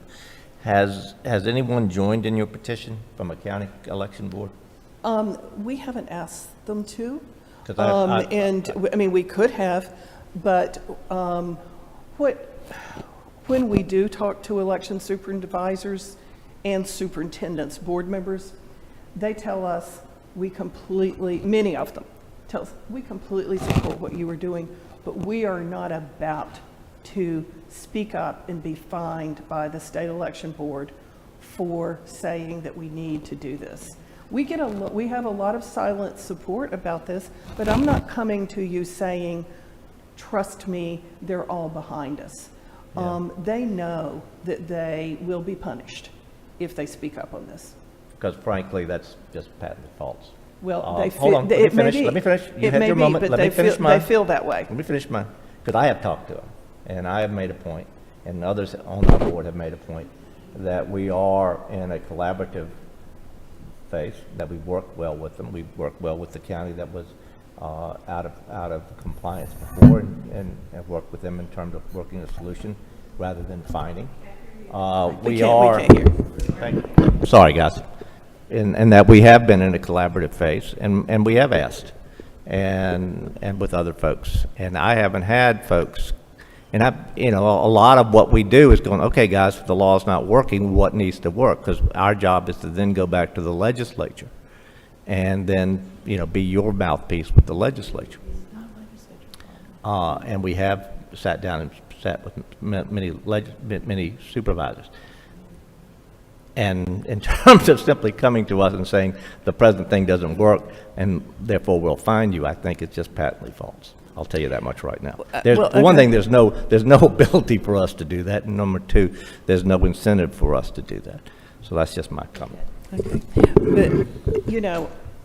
But the legislature has addressed this. That's the problem here. It is only the state election board that has not addressed it. The legislature's been incredibly clear about it. They say the touchscreens that are to be purchased must provide absolute secrecy of the ballot. I agree. And so they've done their job.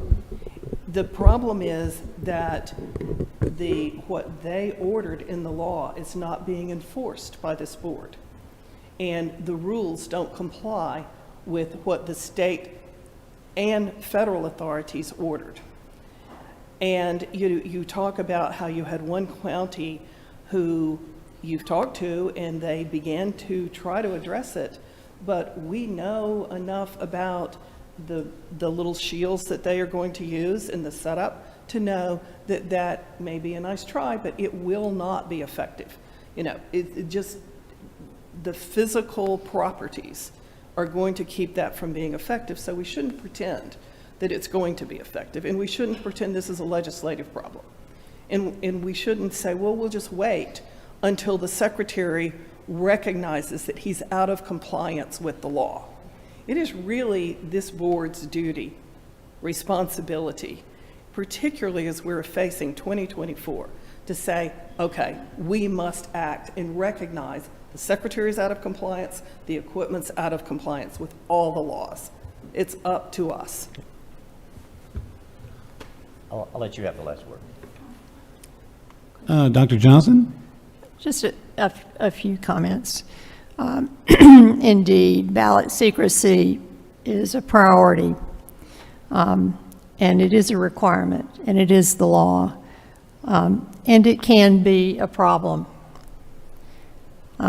especially with the large touchscreens. It could be a problem with paper ballots too if they're not protected for privacy also. For the people here and those that are listening to know, 44 states use hand-marked paper ballots, and that's kind of the elephant in the room. I mean, I know this petition for this rule amendment is about secrecy, but it's the elephant in the room because the consequence of not meeting the ballot secrecy standard is to revert to hand-marked paper ballots. I think we just all should acknowledge that it can be done.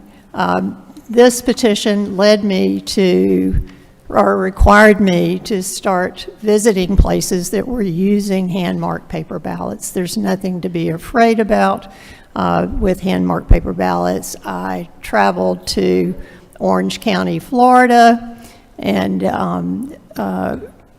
witnessed the use of Orlando, Florida, in using hand-marked paper ballots. And in fact, the entire state of Florida requires such.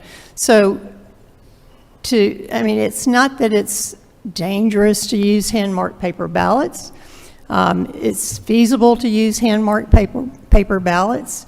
With that comes the additional requirements of security of that method of voting, I will, if we had that, I would lose as much sleep over the issue of security of paper ballots as I do over the issue of using BMD big screens. So that being said, the conflict is with the Secretary of State, who decides what voter system the state uses. And so that's the issue here, is it's the Secretary of State's decision, and it's the question really goes to either the legislature or the Secretary of State as to whether they would allow the use of paper ballots like you're proposing in this rule. So it's all tied together, and I don't think we as a board could implement this rule because of the effect that it would have on the manner of voting that is a decision of the Secretary of State. And I really have no issues other than some of those distance requirements. I'm not afraid of hand-marked paper ballots. I think we could certainly use them, but it's in the hands of the Secretary of State, in my opinion. Dr. Johnson, could I address that for a moment? Yes. I would respectfully disagree that it is in the hands of the Secretary. The law is pretty clear, or is quite clear, that the Secretary can only certify a system in Georgia that meets all of the Georgia statutes. The Secretary certified the 5.5A Dominion system, where it violates Georgia law in a number of places, including ballot secrecy. The role of this board is to enforce the law. That is really clear in the statute, in its mission. This board must enforce the law. It is not up to the Secretary to make up any old system that violates the law, and then we all have to live with it just because the Secretary violated the law in certifying the equipment. Well, Ms. Marks, the question today is whether to accept the petition for the rule amendment. It's not a decision on the Dominion voting system, which is a debate for another day. The issue here today is whether to accept these rule changes. And I think we need to keep the focus on the petition. And if the board is ready to make a motion, the chair is inclined to hear it. Is there a motion? Y'all made your presentations? Okay. Is there a motion? Okay. Is there a motion? I'll make a motion. I move to reject this petition. Is there a second? Second. Motion and seconded. Is there any discussion? Hearing no discussion, we're ready to vote. Dr. Johnston, on the question to reject the petition. Now, how say you? Aye. Dr. Johnston says aye. Mr. Lindsay? Aye. Mr. Lindsay says aye. I say aye. So the motion to reject the petition carries unanimously.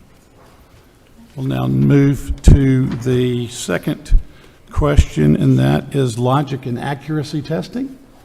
Right? I'm sorry, what was you say? We're up for logic and accuracy testing? Yes, logic and Okay. accuracy. And so that is tab 51 in the board's packages.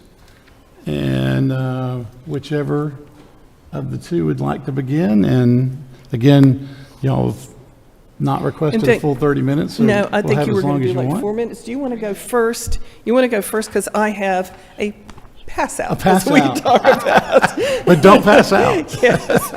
We have an insider joke about passing out. Okay.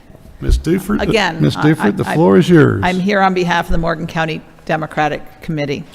In preparation for this morning, again, I read the transcript of the October meeting discussion and your letter of denial. In light of no objections raised, it seems you might be prepared to adopt the provisions in our proposed rules that bring logic and accuracy testing into compliance with state law.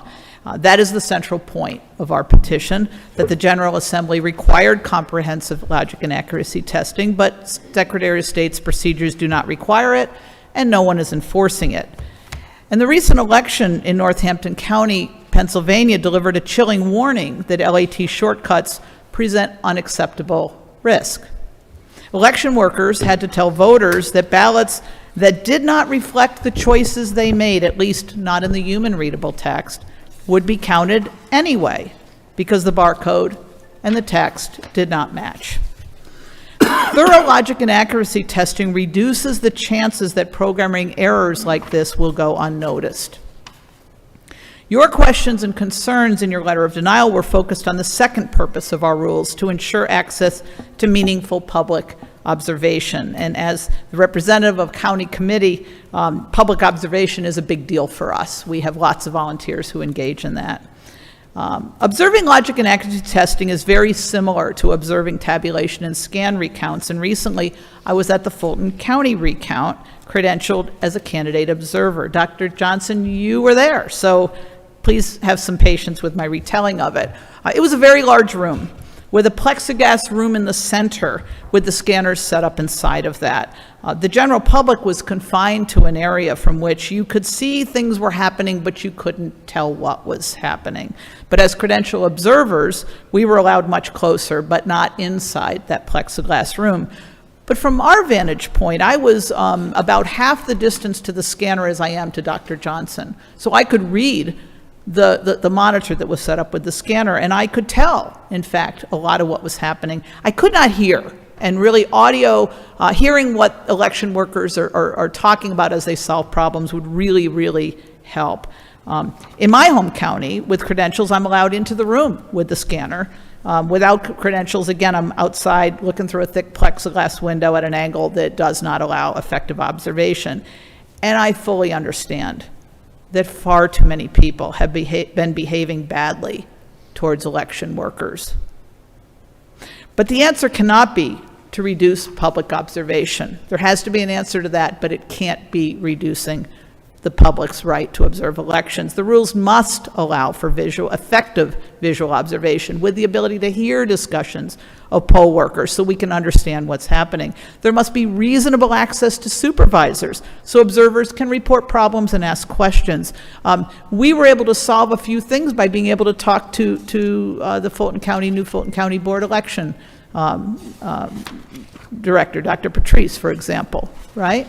Observers must be held to a reasonable standard of behavior, similar to what we use for poll watchers. Don't interfere with the work, direct questions to the supervisor, not the workers, and don't disrupt the work. Transgression should result in removal. Control the behavior, not the access. The logic and accuracy tests have been modified to address the concerns you raised. Testing for the 2024 presidential preference primary begins in about 8 weeks. So the time to act is now. There will be a high cost if you defer this decision. Democracy dies in the dark. Thank you. Ms. Marks, you have the floor. Free to have a seat. Yes, thank you again. As you know, HB 316 requires that logic and accuracy testing be done on the BMD voting system. It's fairly standard across the nation, the type of language in the logic and accuracy testing HB 316 language. However, in October 2020, in our Curling v. Raffensperger case, the court found that the procedures used by the Secretary of State in ordering the counties to conduct their LAT fall far short of what is required by Georgia law or common sense. And the court asked that this board specifically address the failure to comply with logic and accuracy testing statutes before the January 2021 runoffs. That's been some time ago, and this board still has not acted Although we are facing, again, a contentious, will be a high turnout 2024 election cycle, still hasn't been addressed. We're asking you at this meeting to address it. At the last meeting, the discussion was, as you declined our petition, that more study was needed. We hope you've indeed studied the situation and learned that the shortcuts that the counties are taking with the Secretary's permission and instruction are dangerous and result in Georgia's logic and accuracy testing falling far short of the minimum standards. It permits both human errors in the ballot definition files as well as undetectable hacking to occur. I want to try to give a couple of examples that might bring home the issue and urge the action of this board. We've sent you materials in, Ms. DeFort just mentioned, the BMD election problem that happened in Northampton, Pennsylvania last month, when human error, no hacking, happened in creating the ballot definition files. It wasn't caught in LAT, but what happened was that the barcode was accurate. It reflected what the voter was putting into the machine, touching the machine, but the face of the printed ballot was incorrect. We all know that that is certainly physically, mechanically, electronically possible. And it is a perfect example of why we don't believe that computers should be marking ballots and recording the vote. There were numerous opportunities for the Northampton officials to catch this error in the logic and accuracy testing on the touchscreens. However, LAT on touchscreens is super complicated. It is complex, it's tedious, it's error prone. And even with hundreds of tests, they did not detect the error. But what happened shows the danger of ballot marking devices, because once those marking devices were out in the field with the error, the voters could not print a ballot that reflected their choices on a particular judge retention issue. If they chose yes, no was printed on the face of the ballot. They could do ballot after ballot and still would get the wrong answer.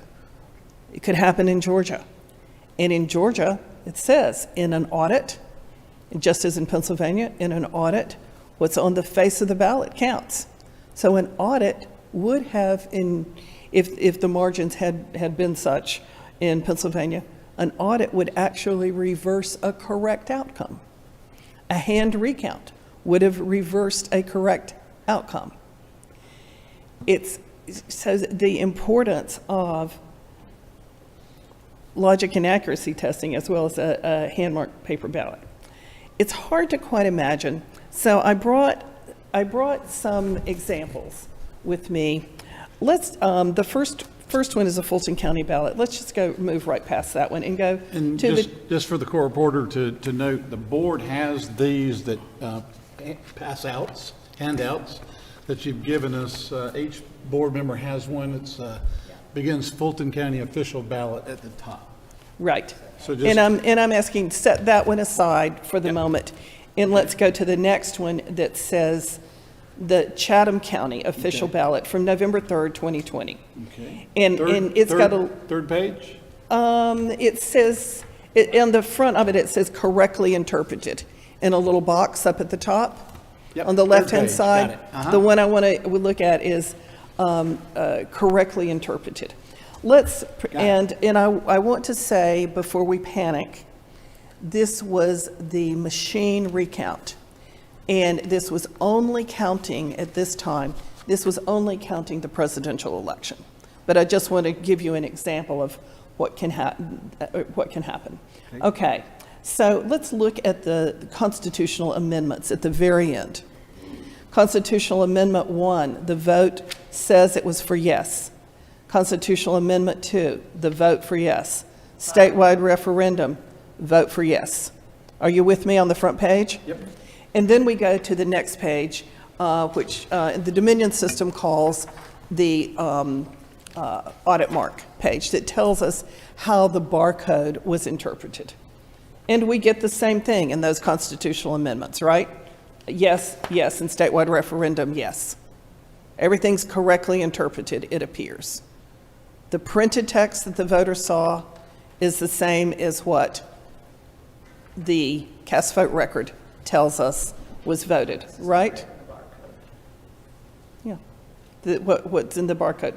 So I'm saying there's no exception here. This is fine, right? I'm with you. Okay. Now, and this is nothing I have altered. This is a ballot image. There are hundreds of these that were printed like this. Okay. The voter saw yes, yes, yes. Wait, well, we're not there yet. No, we're on the next Chatham County ballot, right? The one that does not say corrected. Look at the second Chatham ballot. Pages 5 and 6. Okay, so it's the Chatham County ballot that has no text box on it.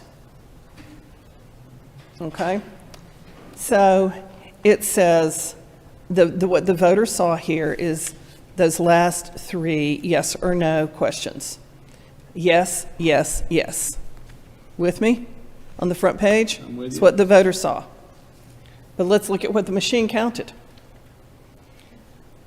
The machine says no, no, no.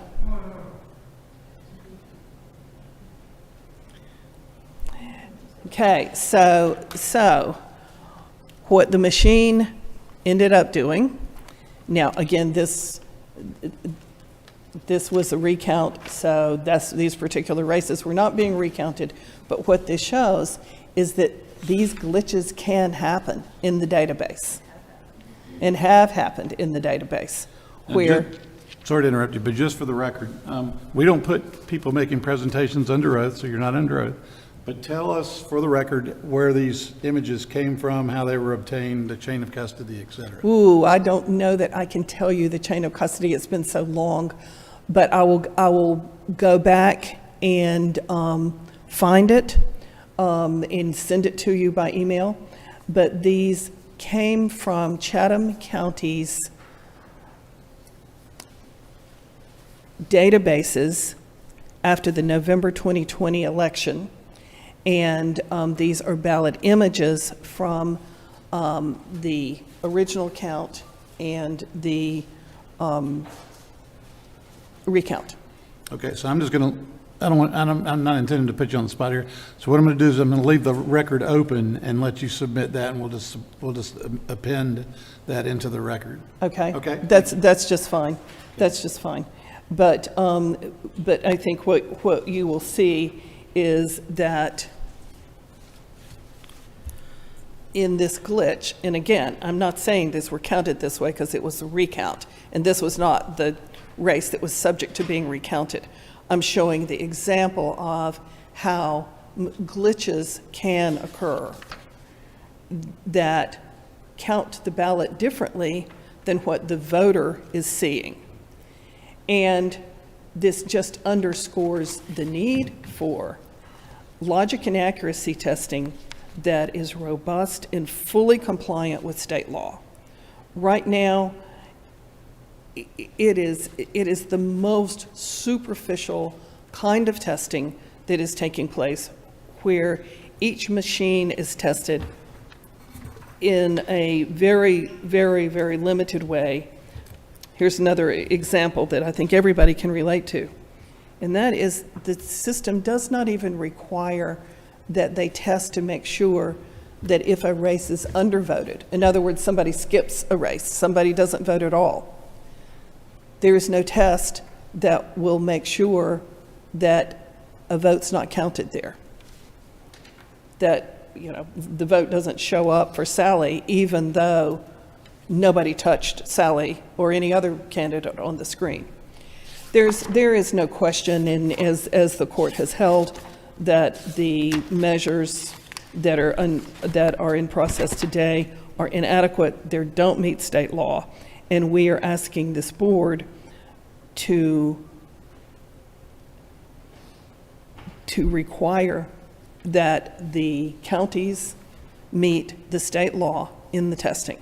It is tedious, it is complex, it is extremely hard to do, It is expensive, it's time-consuming, but it needs to be done. And we're asking this board to insist that the law be enforced. And asking you to think about the example of Northampton, Pennsylvania, which you're going to hear again and again, as when a voter is looking at his ballot and cannot trust the printed text. What do?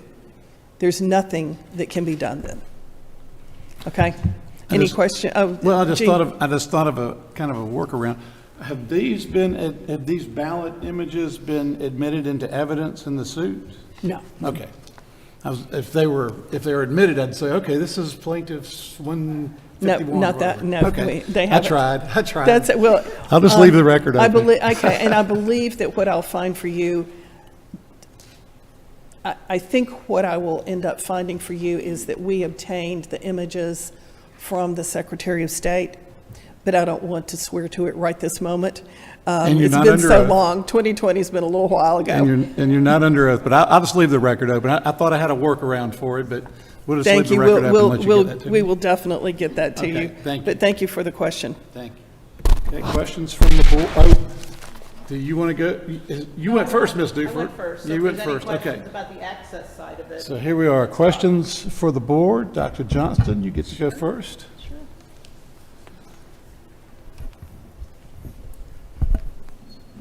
So, Ms. Marks, I'll just say for the folks here and those listening that I was in favor of this amendment last time, and I'm in favor of it now.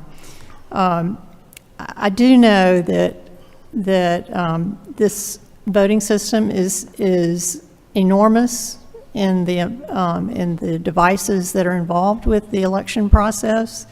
It is time-consuming to perform logic and accuracy. It's like setting up controls in the laboratory to make sure that your medical tests are accurate. You do a control every single day, every time you use the machine.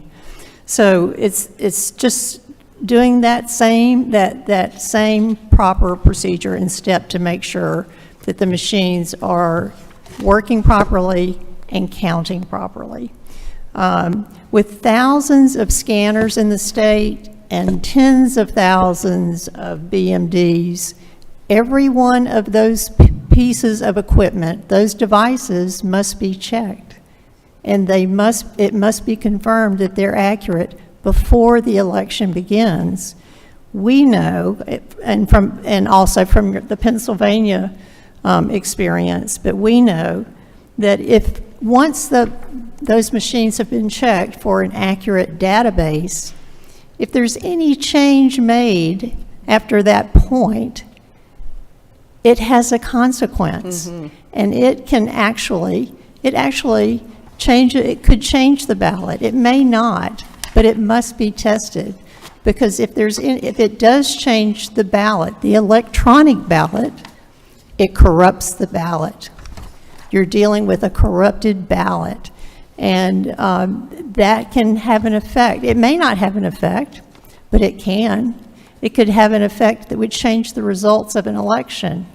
And it might change the results of an election, and the candidate is the one that suffers the consequence of this, because they don't know. They just say, oh, darn, I just barely lost, and would never know unless it's a very obvious, unexpected result. So shortcuts have consequences, and I fully support complete logic and accuracy testing, and the prohibition to not change the ballot database once that has been set and the election begins. If one were using paper ballots, as in our code, it says if you have time, you may reprint the proper ballot. Well, when you're changing the electronic database for a ballot, you're essentially thinking you're reprinting it, But you have to go through all the proper steps of logic and accuracy testing of every single piece of equipment to make sure that it is true and accurate. Thank you. Dr. Johnston yields the floor. Board Member Lindsay? Thank you. Is, in terms of your rule, is, Close to the microphone. thank you, sorry, guys. In terms of the rule, do you define logic and accuracy in your rule? I don't see where it's defined. Well, the rule itself is entitled, and has been for decades, I guess, logic and accuracy testing. I understand, but is there, you're asking for us to add the terms logic and accuracy, correct? No, we're not. Well, I'm seeing it several places where it looks I'm like so it's being. sorry. You're, what's that now? It looks like you're adding, is logic and accuracy simply something that you guys have highlighted in the rule? I'm sorry, maybe I misunderstood. I think that's just the way it printed straight from That's the fine, code that's fine. book. I just wanted to know whether or not that was a term that's being added or No, whether. no. So the logic and accuracy testing is already in the rules. Correct, that's correct. good. And I don't know whether yours is a color printout. It is. I Okay. just didn't understand the bold and the Right, underline. that's- Okay, my bad. No problem. Which relates back to OCGA 21-2-379.25C, correct? I believe that's correct. Okay. And it's your contention that the requirements in that code section, which we are required to enforce, when a complaint is raised, lays out in specifics a sufficient level of testing required under. For logic and accuracy. Yep. So I guess my first question is, do I need to go back to the legislature and ask them to tighten up this? No. So you're fine, you're fine with C. I just want to make sure. I'm just Right, sort no, of checking the box here. we believe that for purposes of pre-election logic and accuracy, the legislature got it right. Okay. And they did what most All right. states do. That's my first question. Okay. All right, and so that's good. There's one last thing I got to go back and ask the legislature over. And we got a few things we've already talked about. But it's your contention that several counties, perhaps multiple counties, are not following C, correct? Virtually all of the counties are not complying with the law, but what they are doing is using the Secretary of State's procedure manual, which is a far distant from the law. And Judge Totenberg had quite an extensive hearing and a finding on that. Yeah, I understand that. We've already had that discussion yesterday in terms of our authority with the Secretary of State. Not going to go down that path again. But we have asked for clarity from the General Assembly in terms of I'm just letting you know in case you weren't here yesterday. Right. for that part. But our request is you're I know, making I a know, rule I that know. the I'm just sort counties of, would follow. I'm just letting you and the audience know that we have requested that the General Assembly clarify what our authority is when it comes to Secretary of State. Correct. Has there been any specific complaints filed against any counties that have not complied with C? Because that's the clearest way for us to mandate something is to say, hey, you're out of compliance. Well, of course, the public is not permitted to know the nature of the complaints that are in your backlog. And I think I read somewhere that there are 300 complaints in your backlog. And if any member of the public ever tries to find out, we are told no, that they are secret. Yeah. That's another thing, quite frankly, we're working on, because I agree with you, it shouldn't be secret. So, okay? so I we just wanna let you cannot know. answer your question. As far as I know, I'll say this, as far as I know, there isn't one, and I will also state for our greater audience and the people in this room, and by the way, if your arms get tired, you can put it down and I can still see it, I promise. Or you can keep it up, your call. I just want to make sure you can understand, I see it. I just want to let you know that this board is operating, trying to clean that up as we get proper administrative staff, as we get proper funding to move beyond that. Because I do agree with you, complaints should be a matter of public record. And- I'm just sort of giving you Right. that background. But if I could go back to the comment you made, though, that it sounds like you're saying, well, it's easier perhaps for this board to deal with specific complaints than it is with promulgating I rules. understand. No, Let me but get to my point. if that is the way we need to come to you, rather than asking you to promulgate rules and to create rules that support the law, is to pile up the complaints about these things. That's not what I'm saying. Okay. Hold on, that's not even remotely what I'm saying. What I'm Okay. saying is that the rules are there, rules are put in place to supplement what the law mandates. Rules are not there to simply repeat what the law mandates. Correct. And looking at C, and this is my issue with you, this one, is that C lays it out pretty much in detail. A lot of times we get laws that sort of tell us in general terms what they want us to do, and it's up to us to come back with details. But C, by contrast, lays it out pretty much in detail. And if big if here, because they're not here to respond, if the Secretary of State or the counties are not following the explicit requirements in C, that's an issue that we'll have to deal with. And I'm not sure if simply repeating the rule is the way to go, other than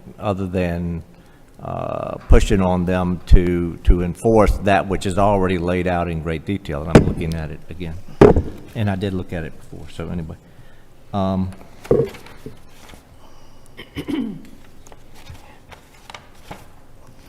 I'll yield while I look at a couple of things. Okay, Mr. Lindsay yields the floor. I have a couple of questions, please. And everybody by now knows when Mashburn starts talking, we're going to start talking about unfunded mandates. So here we go.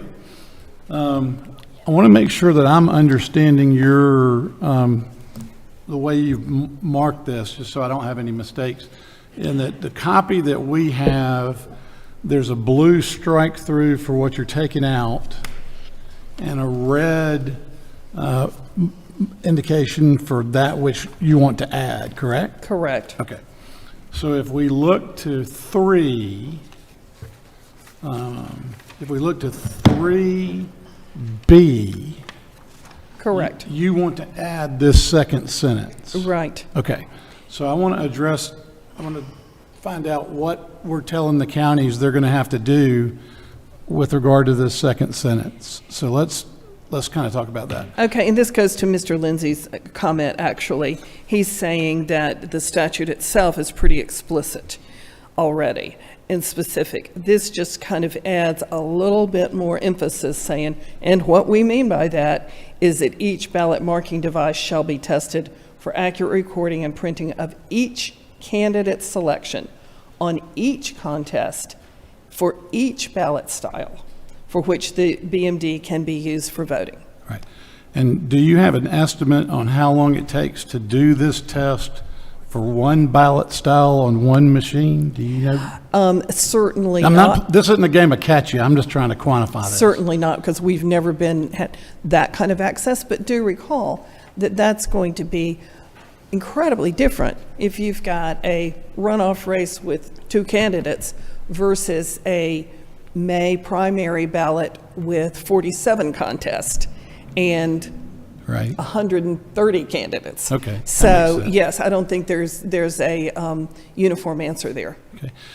Is there any estimate or idea on how many ballot styles that we use in Georgia, ballpark?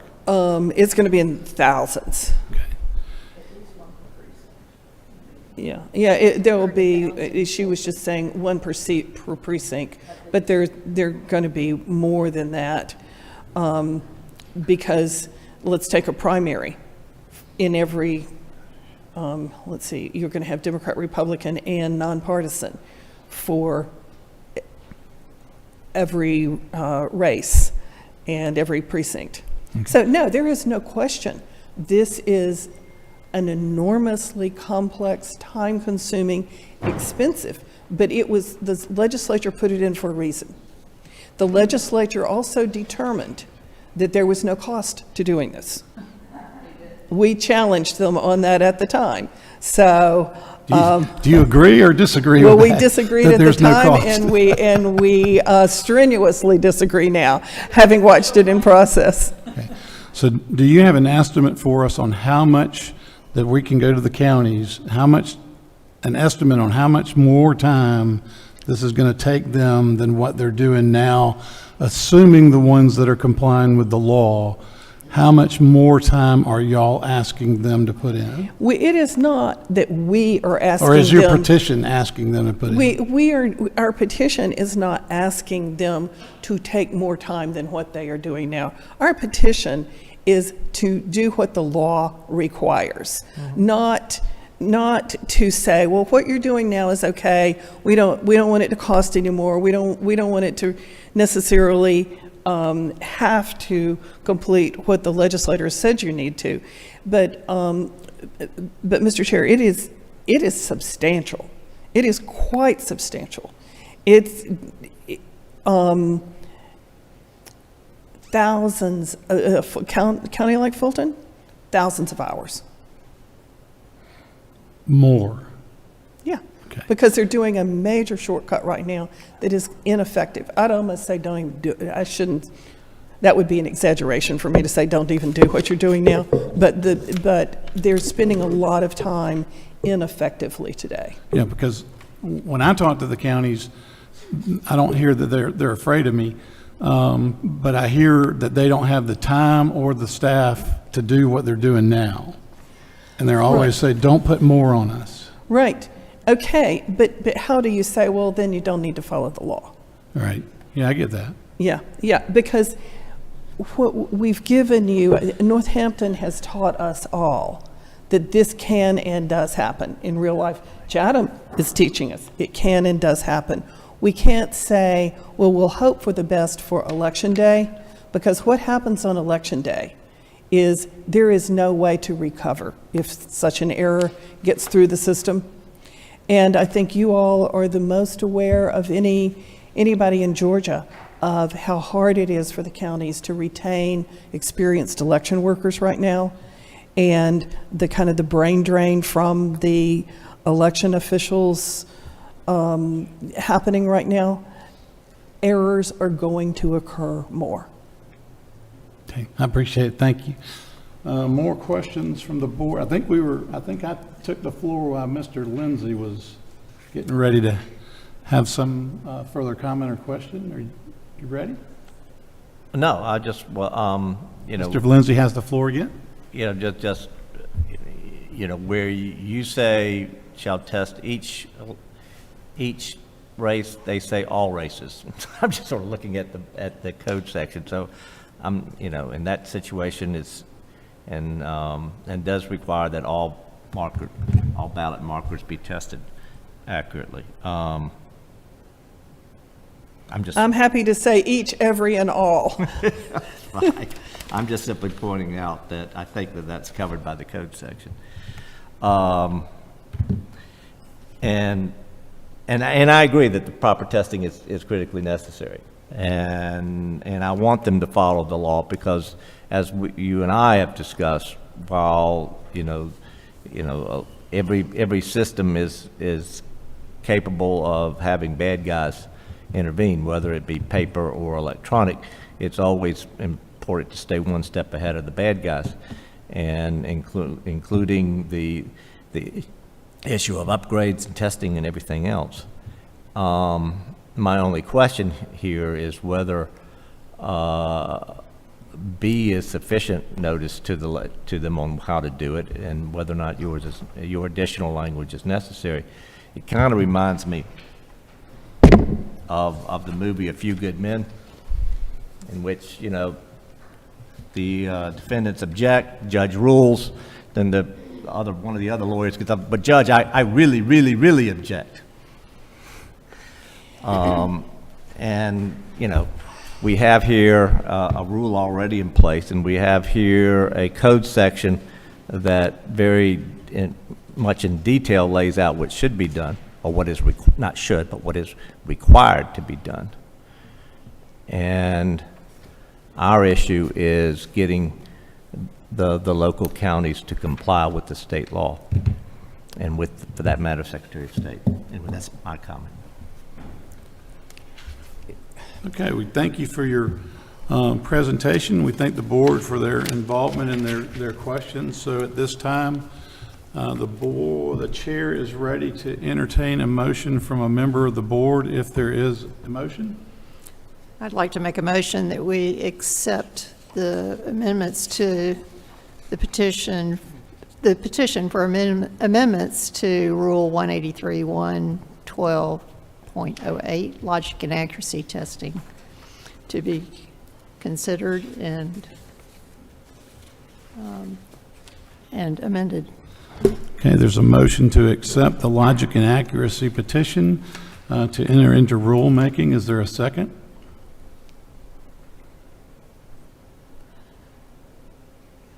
Is there a second? Without a second, the motion cannot be entertained. Is there another motion? Move to reject, and after I make my motion, I'll explain why. There's been a motion to reject the petition for logic and accuracy testing. I'll second that. Motion to reject. Discussion?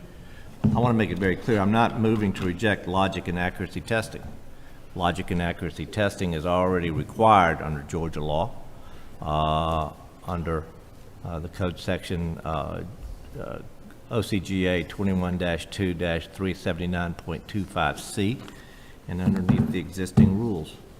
And it would be incumbent upon us and the Secretary of State to push on the counties those methods that that put them in compliance with the existing rule. That I simply don't see anything to be added by this proposed rule. It gets back to my analogy on A Few Good Men. Thank you. Further discussion? Dr. Johnston? No further discussion. No further discussion, so we'll be ready to vote. We'll vote in reverse chronological order of seniority. Dr. Johnston, how say you on the motion to reject? Nay. Dr. Johnston says nay. Mr. Lindsay? Yay. Mr. Lindsay says aye, and I say aye. The motion to reject passes 2-1. But thank you very much for your presentation. Could we ask a follow-up question? Sure. Thank you. Thank you. Mr. Lindsay said that the role of this board would be to enforce, and we would absolutely welcome that. If we were to submit a complaint this week yet, which we can do that pretty fast, we know how to complain, that if we were to submit a complaint this week, could the board address that complaint in the near term, or is it going to end up in the backlog? Given that we've got 2024 elections. I understand, and I do hear you, and the best way I can answer is I'll see what I can do, because I do understand the importance of the testing, and it is something that is of great importance to me, and I know it's of great importance to the rest of the board members, particularly since certain upgrades were not able to be done prior to the 24 election. And so our best backstop is accurate testing. And so let me see what we can do. Thank you. So we have your email addresses. Oh, yeah, They're in front of us. I get them, and I get all theirs too. Okay. Thank you so much And for for the your record, I read them. Thank you so much for your presentation. We appreciate your hard work. Thank you. Dr. Johnston requested the floor. Just point of order, a question would be, if a complaint were submitted, Mr. Lindsay, who should it be submitted against? To the respective counties that are not in compliance. We're going to have to do this on a example basis. Obviously, we don't want to give you 159 complaints. Yeah. You know, I'll leave it up to your discretion. thank you, but you'll understand that. I do understand what you're trying to do. I understand. Thank you. We, The pre- county will be in front of you saying, here's the procedure the Secretary of State we followed, and here's the law you choose. So we're going to arrive at the same point. And I'm going to say follow the law. I'll tell you right now, I'm going to tell them follow the law. I do understand where you're coming from. I'm going to tell them follow the law. you know, Counties I talk to, when they go for guidance, they have the procedure manual. I hear you. And then in the state election board, because they are rarely going to look at state law. I hear you. I'm going to tell them to follow.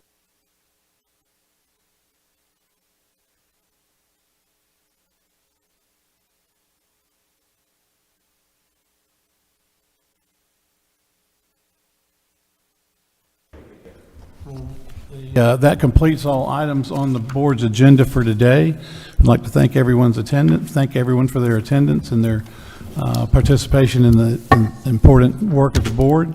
I thank the board members for all their hard work in preparing for these meetings. And with that, I'll take a motion to adjourn.